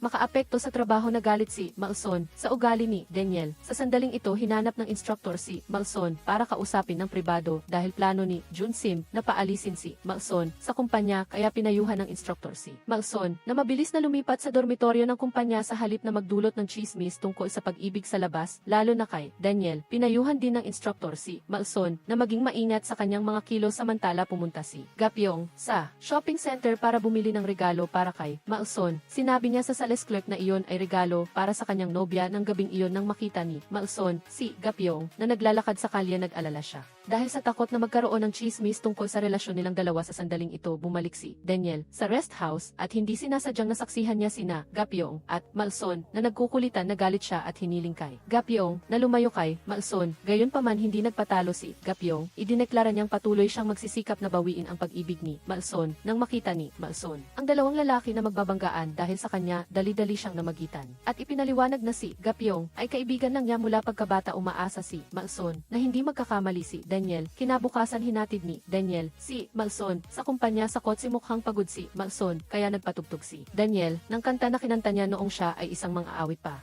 At sinabing ang kantang ito ay tinawag ng mga babaeng tagahanga na pampakalma. Pagkatapos nito, tinakpan pa niya ng kamay ang isang mata ni Malson para maiwasan ang liwanag ng gabing iyon habang nagtetea ang dalawa sa rest house na pansin ni Malson na mukhang may kinaiinisan si Daniel. Inamin ni Daniel na lagi siyang nananaginip ng masasamang panaginip kamakailan at ang mga tao sa panaginip ay tila lumalabas sa totoong buhay biro ni Malson. Na kung siya ang nasa sitwasyong iyon, babatukan niya ang nanggugulo para hindi na magpakita kung natatakot si Daniel. Sa multo pwede siyang tumayo sa likod niya para maprotektahan pinatawa ni Malson si Daniel. Ngunit si Malson ay naging seryoso. At pinayuhan siyang huwag tumakas kundi harapin ang lahat ng pagsubok. Ang mainit na salita ni Malson ay nagpadali sa tingin ni Daniel. Hindi niya napigilan ang sarili na haplusin ang ulo ni Malson na nagpahiya sa kanya bago matulog ng gabing iyon. Pinag-isipan ni Daniel ang mga salita ng paghihikayat ni Malson at labis siyang natuwa. Gayunpaman kinabukasan nang magkita sina Daniel at Gapyong. Sa labas ng pinto ng rest house pareho silang hindi nagkagusto at hindi nagbigayan. Para paalisin si Daniel, sinimulan ni Gapyong na sirain ang air conditioner. Biglang naubos ang tubig habang naliligo si Daniel at ang mainit na tubig ay naging malamig. Lumabas na inayos ni Gapyong ang switch sa labas. Matapos magkasakit si Daniel dahil sa malamig na tubig sumulat siya ng papel at idinikit sa pinto ng kwarto. Ang nilalaman ay humihingi si Daniel sa anak ni Gapyong na bilisan ang pag-aayos ng water heater. Gayunpaman kinuha ni Gapyong ang papel. Hindi lang iyon, palihim ding nagsasanay si Gapyong para mapaganda ang kanyang katawan. Dati humina ang paningin ni Gapyong at kailangan niyang magsuot ng salamin sa pagbasa ng pahayagan. Ngunit nang makita ang malalakas na kalamnan ni Daniel, nainggit si Gapyong at determinado siyang mag-ehersisyo. Nagsimula siyang sumulat ng liham kay Malson na nagpapahayag na kahit pa magbago siya pa rin ang taong hindi niya makalimutan sa kanyang puso.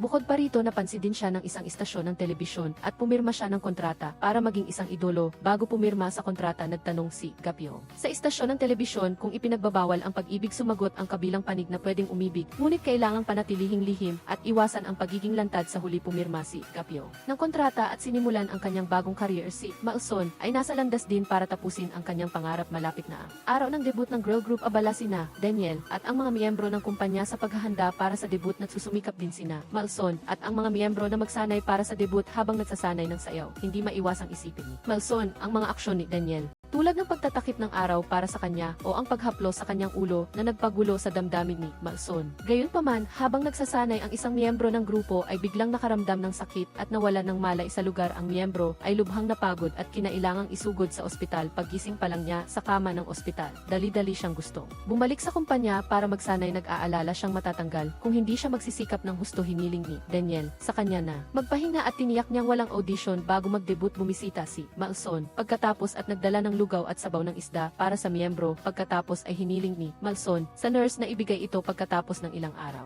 Ang miyembro ay lumabas sa ospital at nang bumalik siya sa dormitoryo, sinalubong siya ng buong grupo. Nang may init, nagpakilos ito sa miyembro at sa unang pagkakataon pinuri niya si Hana. Kinabukasan, nagpasalamat pa ang miyembro kay Malson. Ang magandang balita ay tapos na ang debut song ng grupo at lahat ng miyembro ay labis na nasisiyahan. Inanunsyo ni Daniel na ang natitirang mga miyembro ay mananatiling lihim sa pansamantala. Sina Malson at Hana ang unang maglalabas ng teaser teaser para sa debut na may klasikong mythological image, nakipagtulungan sa mga nakaraang mga awit habang naghahanda nakatanggap si Hana ng regalo ng 2 teddy bear mula sa isang tagahanga, gayon paman natuklasan ni Malson na ang mata ng mga teddy bear na ito ay naglalaman ng nakatagong kamera. Nag-alala si Daniel at pinayuhan si Malson na dapat siyang laging kasama niya sa panahong ito. Ng gabing iyon hinatid ni Daniel si Malson pauwi. Ipinapakita nito ang pag-aalala na higit pa sa manager artist nang makarating sa rest house. Hiniling ni Daniel kay Malson na bigyan siya ng herbal medicine para gumaan ang kanyang loob habang tumataas ang tensyon tungkol sa pag-ibig at pangarap. Nagkaroon din ng kaguluhan sa pamilya ni Malson kahit na palagi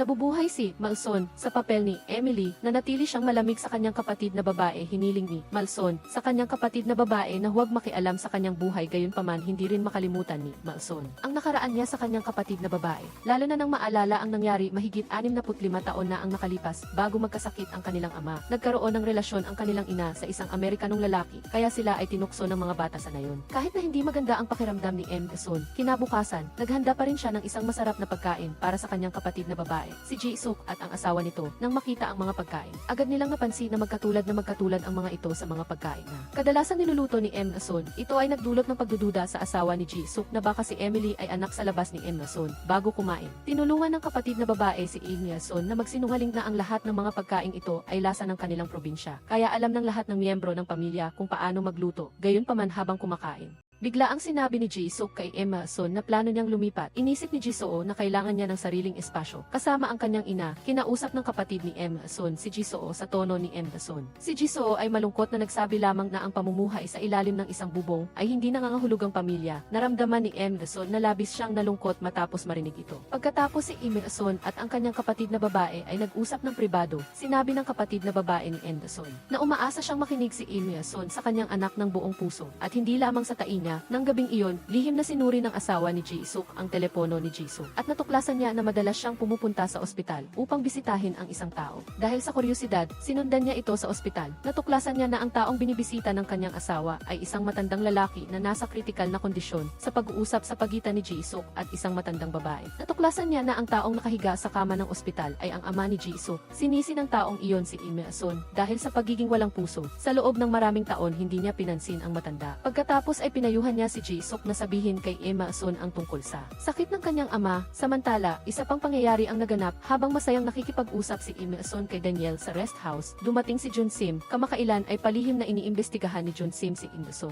at natuklasan ni Jun Sim na hindi siya makahanap ng anumang impormasyon tungkol kay Malson. Napansin din niya ang pananatili ni Emily sa bahay ni Malson. Nagsimulang magduda si Jun Sim nang makita niya na si Emily ay may maraming pagkakatulad kay Malson sa hitsura man o sa ugali ni Malson kay Jun Sim. Nang makita niya si Malson sa rest house, si Jun Sim ay nagpakita ng matigas na saloobin. Iginiit ni Jun Sim na si Malson ay may masamang intensyon. Piniling ni Jun Sim kay Malson na umalis sa girl group at sa kumpanya. Gayunpaman, ipinagtanggol ni Daniel si Malson. Ipinahayag pa niya na kung gusto ni Jun Sim na paalisin si Malson, aalis din siya sa kumpanya. Tinawag ni Jun Sim si Emily na isang impostor. Ngunit iginiit ni Daniel na si Emily ay pamilya niya. Ang deklarasyon ni Daniel ay nagpakilos kay Malson dahil sa ganap na tiwala na ibinigay niya sa kanya. Pinayuhan ni Daniel si Malson na mag-focus lang sa paggawa ng gusto niya at hayaan na siyang mag-alala sa iba pa. Pagkatapos marinig ito si Malson ay may kaunting kalungkutan sa kanyang mga mata. Nagpasalamat si Malson kay Daniel sa pagtindig sa panig niya. Pagkatapos nito ay niyakap ni Daniel si Malson. Pagkatapos umuwi, si Malson ay nakahiga sa kama. Ang puso ni Malson ay tumitibok ng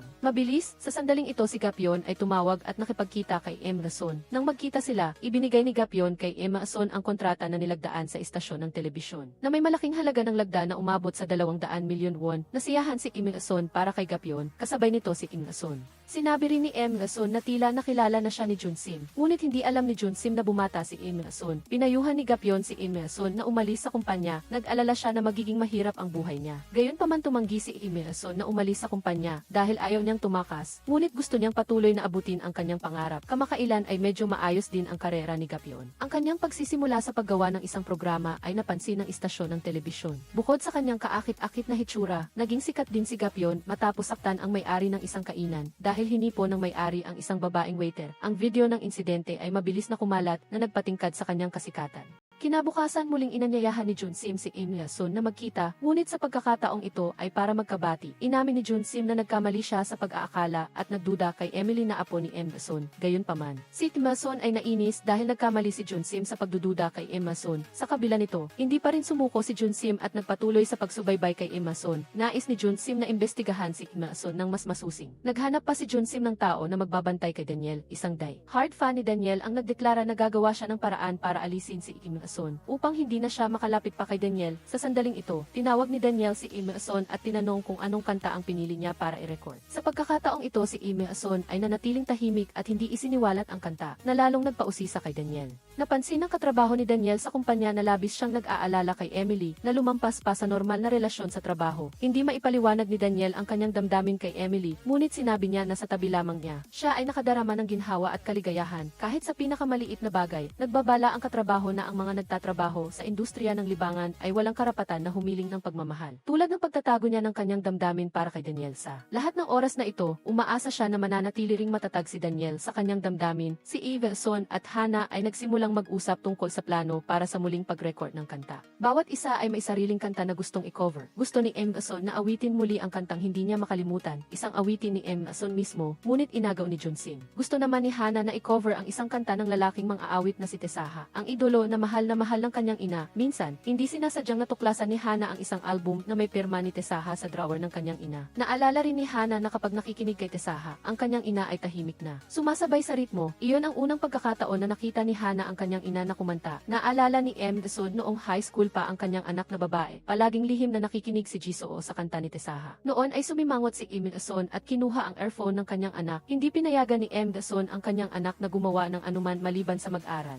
Nagpa siya si Ivy Dason na tulungan ang kanyang anak na babae na matupad ang kanyang pangarap at nagpa siya ang dalawa na i-cover ang kanta ni Tesaha. Naririnig na kamakailan ay muling sinusubaybayan si Daniel ng baliw na tagahanga na dating sumira sa kanyang karera. Tila hindi kailanman tumitigil ang baliw na tagahanga na ito sa pagmamanman kay Daniel. Naisip ni M. Dason ang takot ni Daniel kaya siya mismo ang lumapit sa kanya. Pagkatapos ng trabaho hinila ni M. Dason si Daniel sa hintuan ng bus. Naniniwala si M. Dason na ang mga tagahanga ni Daniel ay makikita na ginawa ito ni M. Dason para tulungan siya bago sumakay sa bus. Mayabang na sinabi ni Daniel na natatakot siya sa pampublikong transportasyon. Gayunpaman nang sumakay siya sa bus, nakatulog siya ng mahimbing sa tabi ni M. Dason. Hindi sinasadyang isinandal pa niya ang kanyang ulo sa balikat nito si M. Dason. Nadama ni M. Dason na labis siyang nahihiya para makatulog ng mahimbing si Daniel. Sinubukan ni M. Dason na ituwid ang kanyang mga binti upang maiwasan na makita ng iba. Isinuot pa ni M. Dason ang kanyang sombrero sa ulo ni Daniel. Habang pauwi, ibinalik ni Daniel ang sombrero kay M. Dason at nagkwento tungkol kay Tesaha. Inimbitahan ni Daniel si Tesaha sa kumpanya para sa isang shooting. Umaasa na darating din sa kumpanya ang ina ni Hana. Naniniwala siyang matutuwa si Jisoo kung makikita niya ang kanyang paboritong idolo. Pag-uwi, naghihintay ang kapatid na babae ni M. Dason upang pag-usapan si Daniel. Naniniwala ang kapatid na babae ni M. Dason na bagay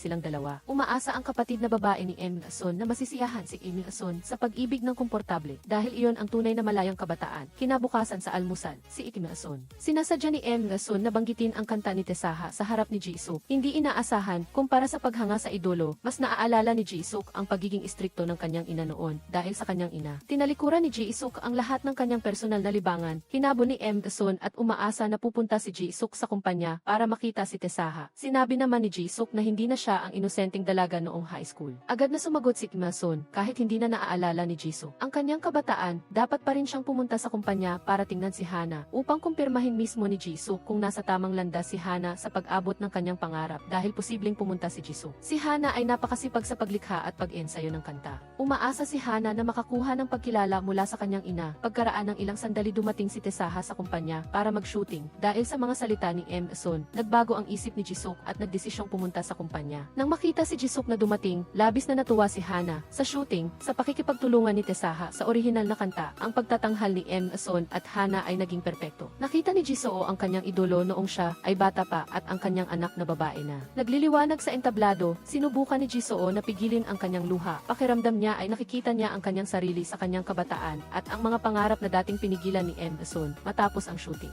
Si Jisoo ay nagsimulang kilalanin ang talento ng kanyang anak na babae. Nagpa siya si Jisoo na huwag na pilitin si Hana na tahakin ang parehong landas tulad niya. Bukod pa rito, naglakas loob si Jisoo na humingi ng autograph kay Tesaha. Nahihiya na parang isang dalagita, sa wakas ay natupad din niya ang kanyang matagal ng hinahangad. Hindi lang iyon, ngayon, si Jisoo ay kumuha ng kalahating araw na bakasyon. Plano ni Jisoo na dalhin si Hana at Im Dason para para kumain ng masarap. Ngunit sa sandaling ito, tumawag ang asawa ni Jisuk upang ipaalam ang isang masamang balita na ang kanyang ama ay pumanaw. Ang ama ni Jisuk ay ang asawa ni Dasun. Ilang 15 taon na ang nakalipas, hindi sinasadyang nakilala ni Dasun ang lalaking iyon sa kanyang kainan. Nagkaroon sila ng matamis na panahon ng pag-ibigan, pagkatapos ay nagpakasal at nagkaanak. Ngunit hindi ngumiti ang kapalaran kay Dasun. Pagkaraan ng ilang sandali, niloko ng asawa ni Dasun si Dasun sa isang mas bata na babae. Pagkatapos nito ay lihim siyang nagpakasal muli at nagkaroon ng anak sa labas. Mula noon ay binura ni Dasun ang alaala ng lalaking iyon sa kanyang buhay. Maraming taon na ang nakalipas, ang kinakasama ay pumunta kay Dasun at nagmakaawa kay Dasun na tulungan ang kanyang anak sa labas na makasama sa rehistro ng pamilya. Ngunit mariing tumanggi si Dasun. Ang taksi na lalaki ay hindi kailanman bumalik upang bisitahin ang kanyang anak na babae kahit isang beses man lang. Kaya ngayon, anong karapatan ang mayroon ang kinakasama na humingi ng pabor? Ngunit ngayon, dahil sa kaunting pagmamahal ng ama at anak na natitira, dumalo pa rin si Jisuk sa libing. Hindi inaasahan, hindi pa rin siya binitawan ng kinakasama at sinabi kay Jisuk na dahil kay Dasun.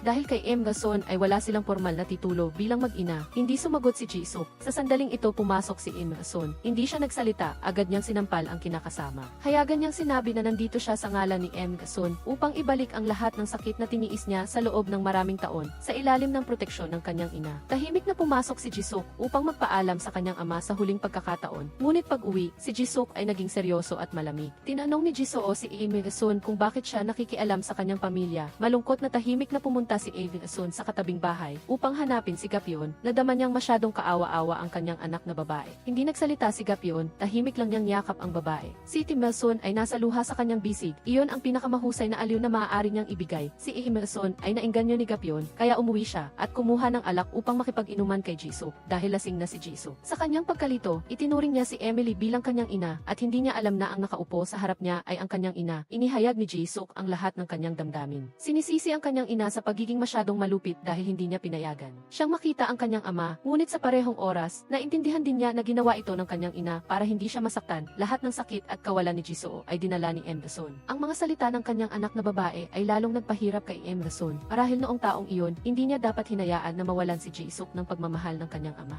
Ngunit mahinahong umiling si Jisuk at sinabi, gaano man sinisisi ni Jisuk si Dasun sa kanyang puso, siya pa rin ang tanging ina na mayroon si Jisuk at ang taong pinakamamahal ni Jisuk sa mundo. Pagkatapos magsalita, si Jisuk ay mahimbing na nakatulog sa harap ng kanyang ina. Tahimik na hinawakan ni Dasun ang kamay ng kanyang anak, marahang hinaplos siya. Ang buong gabing pag-uusap na ito sa wakas ay nakatulong sa dalawa na mas magkaintindihan pagkatapos ng maraming taon. Kinaumagahan. Maaga, si Daniel ay nag-aalala na tumakbo upang hanapin si Dasun. Galit na tinanong ni Daniel kung bakit hindi niya sinagot ang kanyang tawag kahapon. Tinawagan niya siya ng hindi mabilang na beses sa buong gabi. Ngunit si Dasun ay kalmado na hindi gustong banggitin ang nangyari kagabi. Sa sandaling iyon, nagpadala ng text message ang kumpanya. Binuksan ito ni Daniel at agad siyang natigilan. Ang larawan ni Dasun at Gapyon na magkayakap ay nakuhanan at kumalat. Labis na nagalit si Daniel nang makita ito. Nagmamadaling ipinaliwanag ni Dasun na siya at si Gapyon ay hindi talaga ang uri ng relasyon na iniisip ni Daniel. Sa huli ay pinili ni Daniel na magtiwala kay Dasun hanggat hindi sila magkasintahan ni Gapyon.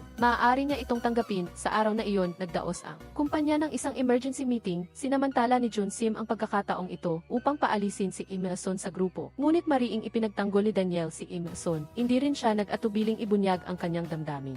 At ipinahayag niya na si Dasun ang gusto niya. Ang relasyon lang ni Dasun at Gapyon ay pagkakaibigan. Salamat sa proteksyon ni Daniel, muling nakaligtas si Dasun sa panganib na maalis sa grupo habang nag-ensayo ng sayaw. Patuloy na naaalala ni Dasun ang mga sandali na inilaan ni Daniel para sa kanya. Nagtatakang tinanong ni Dasun kina Hana at sa mga miyembro ng grupo kung ano ang ibig sabihin kapag sinabi ng isang lalaki na nagpapasalamat siya dahil wala kang ibang minamahal. Sabay na sumagot sina Hana at ang lahat. Siyempre gusto kanya. Nang makumpirma ni Dasun ang damdamin ni Daniel, nahiya siya. Ang puso ni Dasun ay napuno ng matatamis na alaala na ibinigay ni Daniel. Pinangakuan ni Dasun ang sarili na huwag isipin ang tungkol sa pag-ibig at dapat siyang mag-focus sa kanyang pangarap na maging isang mang-aawit. Nang gabing iyon, pumunta si Daniel sa practice room, ngunit hindi nakita si Dasun. Sa sandaling ito, nagmamadaling umalis si Dasun sa kumpanya na sadyang iniiwasan si Daniel. Hindi niya pinansin ang kanyang tumutunog na telepono at umuwi. Sa wakas dumating si Jisuk mula sa trabaho. Si Jisuk ay napakalungkot dahil sa masamang pangyayari sa kumpanya. Gusto niyang makita ang kanyang ina upang makapagbahagi ng damdamin. Ngunit nang makauwi siya, isang piraso lamang ng papel ang nakita ni Jisuk na nagsasabing ang kanyang ina ay maglalakbay sa isang panahon. Sa sandaling ito, binuksan ni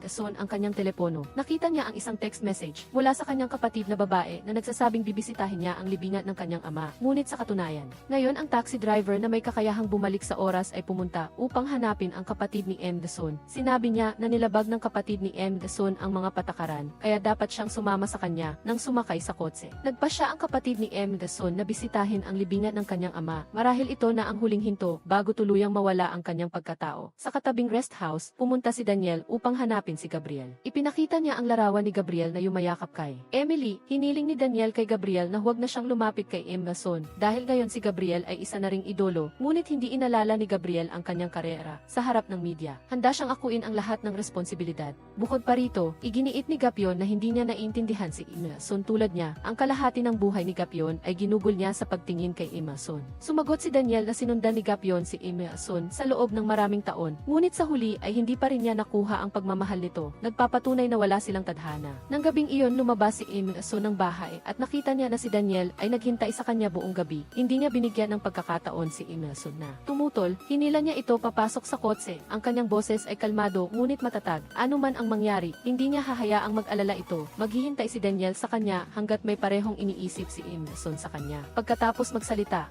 inimungkahi ni Daniel na magtanan silang dalawa sandali upang makatakas sila sa pagsubaybay ng baliw na tagahanga. Kahit na sinabing magtanan, sa buong biyahe, si Daniel ay tila kakaibang masaya. Nagmaneho siya sa isang sikat na rural na lugar na may romantikong tanawin, isang sikat na lugar para sa mga magkasintahan na makipag-date. Dito naglaro sila at nagpicture ng magkasama tuwing itataas ni Daniel ang kamera. Hindi kailanman nawawala sa focus si Kim Dason. May isang grupo ng mga turista na tumulong sa kanilang magpicture ng magkasama at hindi sinasadyang nagsabi ng isang pangungusap, "Ang ganda niyong tingnan, siguro magjowa kayo." Nang marinig ito ni Daniel, marahan niyang ipinatong ang kanyang kamay sa balikat ni M. Dason. Nagpicture silang dalawa ng magkasama na puno ng ningning. Pagkatapos umalis sa tourist spot, pumunta sila sa sinehan at umarkila ng buong screening room para manood ng isang klasikong romantikong pelikula nang dumating sa eksena ng halik ng bida at bida. Biglang naramdaman ni Daniel na bumilis ang tibok ng kanyang puso at tahimik siyang tumalikod upang itago ang kanyang emosyon. Samantalang nang dumating sa eksena ng paghihiwalay, si M. Dason ay humagulgol sa iyak pagkatapos manood ng pelikula. Pumunta silang dalawa sa isang kainan, kumain sila ng steamed dumplings habang nagkukwento ng mga kalokohang biro. Habang kumakain ng hapunan, biglang sinabi ni Daniel na alam niya na ang taong nasa harap niya ay hindi ang tunay na Emily, ngunit hindi mahalaga iyon. Dahil ang gusto niya ay intindihin siya at gusto niyang hanapin ang totoong pagkatao na nakatago sa likod ng maskara ni Emily.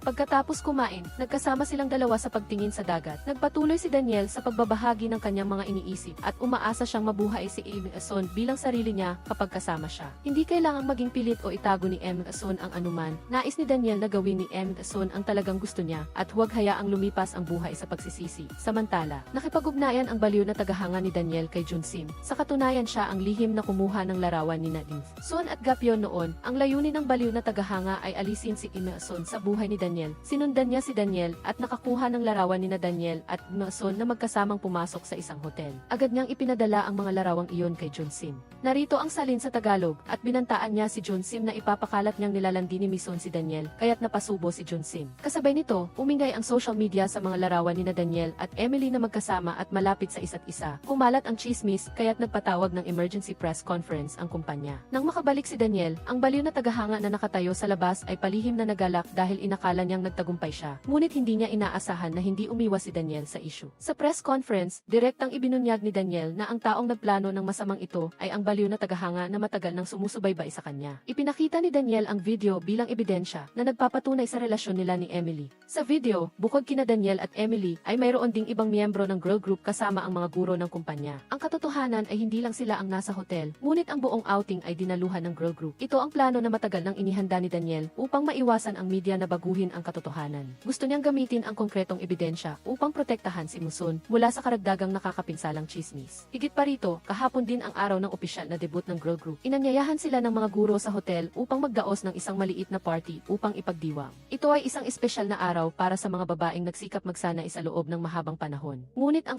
ang obsesibong tagahanga ay hindi sumuko at patuloy na pumunta kay Junsim. Nagbigay siya ng reklamo at hiniling kay Junsim na tulungan siyang makatakas sa gulo dahil kung tutuusin, ang nasa likod ng pagsubaybay kay kay Lee Dasun ay si Junsim. Nagtalo silang dalawa nang marahas nang pumasok si Daniel. Ang mas nakakagulat pa ay tinawag ni Daniel si Junsim na ina. Kagabi, isiniwalat ng obsesibong tagahanga ang sikretong ito kay Daniel. Sinubukan lang ng obsesibong tagahanga na ipaliwanag na gusto lang niyang paalisin si Lee. Ngunit hindi binigyan ni Daniel ang babae ng pagkakataon na magpatuloy sa pagsasalita. Direkta siyang nagbigay ng babala na kung magpapatuloy ang babae sa kanyang labis na pagkilos, hindi siya mag-aatubili na gamitin ang lahat ng paraan upang protektahan ang kanyang mga tao. Wala nang ibang pagpipilian. Ang obsesibong tagahanga ay umalis na walang magawa. Si Junsim ay nakatayo doon at nag-aalalang nagtanong kay Daniel kung kailan pa niya nalaman ang tungkol sa kanilang relasyon. Nagmungkahi siyang magdaos ng press conference upang linawin ang lahat. Idineklara pa ni Junsim na gagawin niya ang lahat upang protektahan ang kanyang anak. Ngunit tiningnan lang ni Daniel si Junsim ng malamig. Hindi niya kailangan ng isang ina upang protektahan siya. Mula noon hanggang ngayon, nakatayo pa rin siya sa kanyang sarili nang wala siya. Nang gabing iyon, si Junsim ay uminom ng alak ng mag-isa at inalala ang mga alaala ng nakaraan. 25 taon na ang nakalipas, nagbuntis siya bago magpakasal. Nang sinabi ng kanyang nobyo na dapat siyang magpalaglag, mariin siyang nagpasya na panatilihin ang sanggol at agad na nakipaghiwalay, ngunit ang kanyang buhay noon ay napakahirap. Sa puntong ito, siya ay may maraming utang at ang kanyang karera sa pag-awit ay hindi pa matagumpay, kaya kailangan niyang magsumikap sa pag-awit upang bayaran ang kanyang mga utang. Dahil sa panggigipit ng buhay, pagkatapos manganak ni Junsim, kinailangan niyang ipadala si Daniel sa kanyang ate upang palakihin. Ngayon na nakita niyang muli ang kanyang anak, gusto niyang sabihin sa kanya ang lahat. Nais ni Junsim na maunawaan ni Daniel na kahit na nagbigay siya ng maraming bagay para sa pag-awit, hindi ito nangangahulugan na hindi siya mahalaga sa kanya. Hindi niya kailanman nakalimutan si Daniel. Hindi sinisi ni Daniel ang kanyang ina, ngunit hindi rin niya matanggap ang kanyang pagbabalik sa oras na ito at sinusubukan niyang bayaran ang lahat kay Daniel. Ang tanging nais niya ay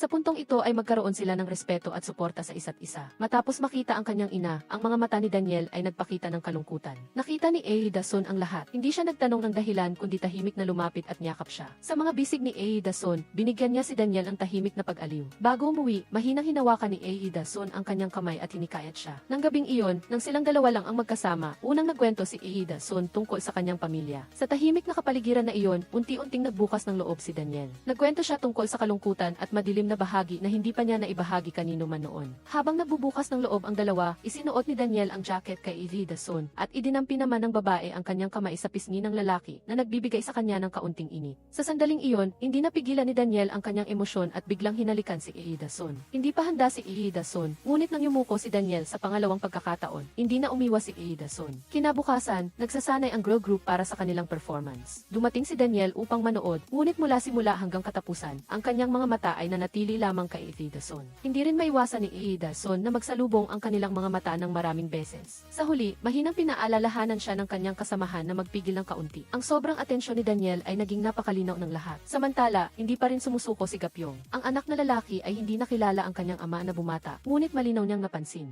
ang sikretong digmaan sa pagitan ni Gapyong at Daniel. Ipinahayag ng anak na lalaki, si Gapyon, ang kanyang suporta kay Gapyon. Hinikayat pa niya si Gapyon na huwag hayaang nakawin ni Daniel ang pagkakataon. Nang araw na iyon, pumunta si Gapyon sa kumpanya upang hanapin si Ellison at sinabing sa halip na mag-alala tungkol sa hinaharap, dapat nilang tangkilikin ang kasalukuyan. Dinala ni Gapyon si Ellison upang mag-relax sa isang buong araw. Bumisita sila sa isang vintage vinyl record store. Maingat na inilagay ni Gapyong ang headphones sa tainga ni Musun upang ma-enjoy niya ang mga nostalgic na kanta. Naglakad-lakad silang dalawa sa mga kalye at kumuha ng mga nakakatuwang larawan. Nagsuot sila ng hanbok, tumingin sa matingkad na kulay ng tagsibol at nag-enjoy ng masasarap na pagkain. Nang bumaba ang gabi, seryosong nagtanong si Gapyong tungkol sa kamakailang iskandalo. Bumuntong hininga si Musun, sinabing humupa na ang lahat, ngunit si Daniel pa rin ang pinakaalala niya. Tila mas malungkot pa ito kaysa sa kanya. Nanahimik si Gapyong sandali at biglang nagtanong kung gusto ba ni Lee Dasun si Daniel. Hindi itinanggi ni Lee Dasun na noong una ay hindi niya iniisip si Daniel sa ganoong paraan, ngunit nitong huli ay lalo siyang nahihirapan na lokohin ang sarili. Nang mapagtanto ang tunay na damdamin ni Lee Dasun, bumuntong hininga lang si Gapyong. Pinili niyang umatras at hiniling kay Ellison na maging matapang sa pagmamahal habang mayroon pa siyang batang katawan. Bukod sa pag-ibig, hindi pa rin nakakalimutan ni Ellison ang kanyang mga mahal sa buhay. Nang gabing iyon nang umuwi si Ellison, nagdala siya ng red bean cake para sa kanyang anak na babae at nagpa siyang manatili sa bahay ng ilang sandali. Habang naglalakad sa paligid ng kapitbahayan, nakita ni Ellison ang kanyang asawang si Jisoo na nakaupo mag-isa sa restaurant na dating pag-aari niya. Nang magtanong si Lee Dasun, nalaman niyang hindi alam ng dalawang taong pinagbentahan niya ng restaurant kung paano patakbuhin ang negosyo, kaya malapit na itong magsara. Ang kontrata ay may probisyon, kaya ngayon ay kinuha ng asawa asawa ni Ji-suk ang pamamahala ng restaurant. Ngunit ang problema ay nawala ang recipe na iniwan ni Ae-dasun at hindi alam ng asawa ni Ji-suk kung paano lutuin ang sopas. Upang hikayatin siya, pumasok si Ae-alson sa kusina at personal siyang ginabayan sa bawat hakbang kung paano ihanda ang tradisyonal na sopas. Pagkatapos ng trabaho, umuwi si Ji-suk. Nagulat siya nang makita ang sapatos ng kanyang ina na maayos na nakalagay sa harap ng pintuan.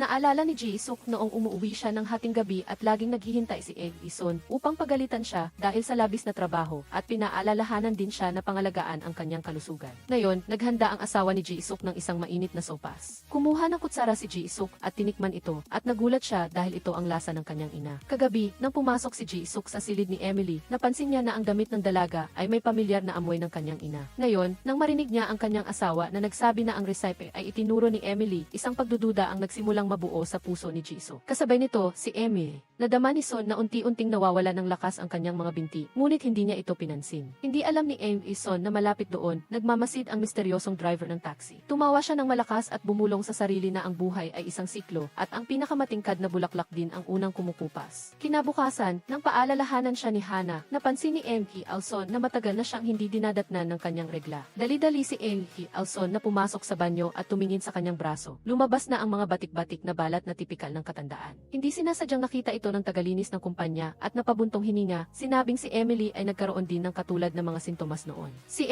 Son, biglang tinanong ni Ae-dasun ang babae tungkol sa lahat ng nalalaman niya tungkol kay Emily. Pagkatapos marinig ang buong kwento, lumabas si Ae-dasun mula sa banyo na puno ng pag-aalala. Ngayon ang unang araw ng pag-shoot ng AV ng girl group. Nang handa na silang magsimula, biglang sumakit ng matindi ang katawan ni Ae-dasun. Sinubukan pa rin ni Ae-dasun na magpatuloy, ngunit sa kalagitnaan ng pag-shoot, hindi na nakayanan ng kanyang katawan. Bumagsak si Ae-dasun sa sahig. Nang magising si Ae-dasun, dali-dali niyang pinakalma ang lahat at sinabing pagod lang siya ng kaunti. Ngunit alam ni Ae-dasun na hindi na mahaba ang kanyang oras, kaya determinado si Ae-dasun na tapusin ang AV bago matapos ang pangarap na ito. Sa ilalim ng pagtitiyaga ni Ae-sun at ng lahat, nagpatuloy ang shooting at natapos ayon sa plano. Ngunit pagkatapos ng huling eksena, agad na umalis si Ae-sun sa set. Nang gabing iyon, lumabas siya at nakita muli ang misteryosong driver ng taxi. Seryoso siyang hinilingan nitong pumili, bumalik sa kanyang matandang katawan o panatilihin ang kanyang kasalukuyang kabataan. Kung pipiliin niya ang pangalawang opsyon, 6 na buwan na lang ang natitira sa kanya para mabuhay at pagkatapos noon ay maglalaho siya ng tuluyan. Umalis ang driver ng taxi at binigyan si Ae-dasun ng 3 araw para mag-isip. Hindi alam ni Ae-dasun kung ano ang gagawin kaya nakipagkita siya kay Gapyong. Ipinakita ni Ae-dasun kay Gapyong ang mga batik sa kanyang braso at sinabi sa kanya ang tungkol sa katotohanan na si Emily ay ang kanyang kakambal na babae. Ito ang sikreto na isiniwalat ng kapatid ni Ae-dasun bago siya umalis. Kinabukasan, sorpresang naghanda ng masasarap na pagkain ang mga miyembro ng girl group para kay Ae-dasun. Nais nilang pangalagaan niya ang kanyang kalusugan. Para sa kanila, hindi lang siya isang teammate kundi isang mahalaga at kailangang bahagi ng grupo. Ang kanilang taos-pusong pag-aalala ay lubos na nakaantig kay Ae-sun at lalo nitong pinalungkot si Ae-sun sa magandang panahong ito. Nang gabing iyon, nag-iisa si Ae-sun na nakaupo sa practice room at tiningnan ang nakaraang paglalakbay, ang mga buwan ng pagsisikap na habulin ang pangarap sa pagkanta, ang mga patak ng pawis, at ang kaligayahan ng pagtayo sa entablado.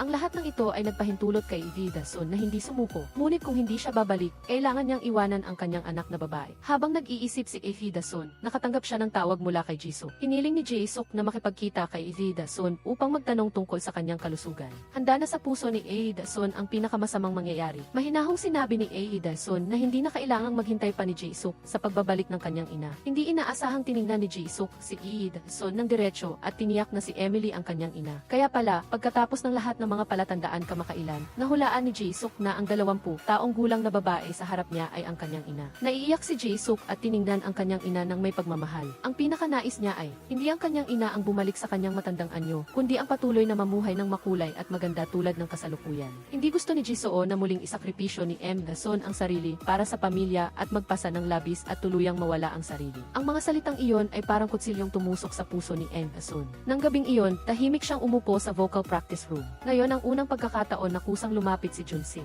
Umupo si Junsim sa tabi ni Musun at nagkwento tungkol sa mga bagay na matagal na sanang niyang sinabi. Sa unang pagkakataon, tapat na nakipag-usap si Junsim kay Musun. Ibinunyag ni Junsim ang katotohanan na si Daniel ang kanyang tunay na anak. Ipinagkatiwala ni Junsim si Daniel kay Madaison at umaasa na mapahalagahan nila ang isa't isa. Inalok pa ni Junsim na ibalik ang awiting kinuha niya kay Madaison. Umiti lang si Madaison at tumanggi. Bagaman ang awiting iyon ay isinulat para kay Madaison. Dahil kay Junsim, nakilala ito ng buong mundo. Kaya, kung seryosong iisipin, ang awiting iyon ay hindi na pag-aari lamang ni Madaison. Pagkatapos ng pag-uusap ni Madaison kay Junsim, nakipagkita si Madaison kay Daniel sa Sopas restaurant ng pamilya. Personal na nagluto si Madaison ng isang masaganang pagkain para sa kanya. Pagkatapos ay pinaalalahanan din niya si Daniel na gaano man siya kaabala, kailangan niyang tandaang kumain at magpahinga at huwag laging magtiis mag-isa. Tiningnan ni Daniel si Madaison nang may pag-aalala na para bang may masama siyang nararamdaman. Natatakot siyang baka muling maglaho ang babae tulad ng dati, ngunit pumiti lang si Madaison at sinabing ang pagkikita at paghihiwalay ay sadyang hindi mahulaan. Ang pinakamahalaga ay pahalagahan ang bawat sandali. Nang matapos ang pagkain, tiningnan ni Madaison ang binata at mahinang sinabing huwag nang magtanong pa, yakapin lang siya. Tahimik siyang sumunod, niyakap ng mahigpit ang babae sa kanyang bisig. Bago umalis, binigyan niya ang babae ng isang bagong awitin na siya mismo ang sumulat. Iyon ang awiting inialay niya para sa kanya. Habang tinitingnan ni Madaison ang papalayo ng anino ni Daniel, isang hindi maipaliwanag na pakiramdam ang bumangon sa kanyang puso. Sa sandaling ito, lumitaw ang kakambal na kapatid ni Madaison. Hindi nagsalita ang kapatid ni Madaison tungkol sa mga nakaraang araw.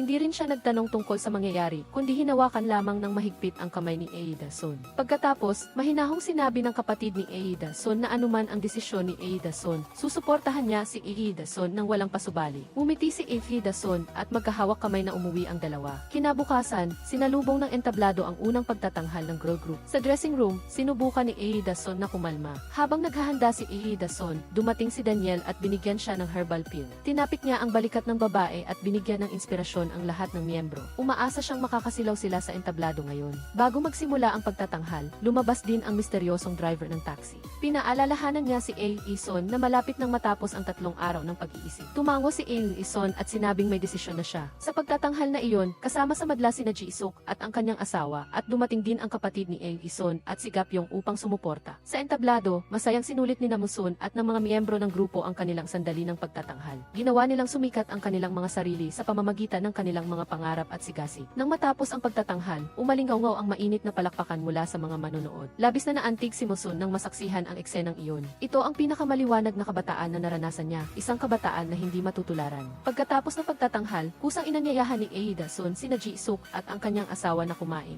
Ilang araw na ang nakalipas, nagpa siya si Ji-suk na iwanan ang kanyang trabaho sa isang malaking korporasyon. Plano niyang kumuha ng architectural license exam at ituloy ang landas na talagang gusto niya. Sa hapagkainan, masayang nag-usap ang buong pamilya. Nasiyahan sila sa pinakamainit na sandali ng pagmamahala ng pamilya. Pagkatapos kumain, sumulat si Madaison ng liham para kay Jisoo. Inalala ni Madaison ang dalawang ganap na magkaibang buhay na pinagdaanan niya. Isang inang isinakripisyo ang lahat para sa kanyang anak at isang dalaga na nakatayo sa entablado. Ang bawat araw ni Madaison ay puno ng kaligayahan. Masaya siya hanggang sa punto na hindi na siya nakakaramdam ng kalungkutan o inggit sa iba. Bilang si Emily, si Madaison, maraming natutunan si Son mula sa mundo ng mga kabataan. Hindi lang natupad ni Madaison ang kanyang pangarap, kundi nakilala rin niya ang taong mahal niya. Siguro, ang buhay ay parang isang paglalakbay kung saan ang bawat yugto ay nagdadala ng magagandang tanawin. Naunawaan ni Madaison na ang kabataan ay hindi kailanman tungkol sa pagtanggal ng mga kulubot o pagbabalik edad, kundi ang estado ng kaluluwa, ang pag-asa at ang pagnanasa na laging nananatili sa puso ng tao. Pagkatapos ipadala ang liham sa kanyang anak na babae, naglaho si Madaison sa mundong ito. Makalipas ang isang taon, patuloy na nagniningning ang girl group, maliban na lang sa wala na si Emily sa entablado. Isa pang pagtatanghal ang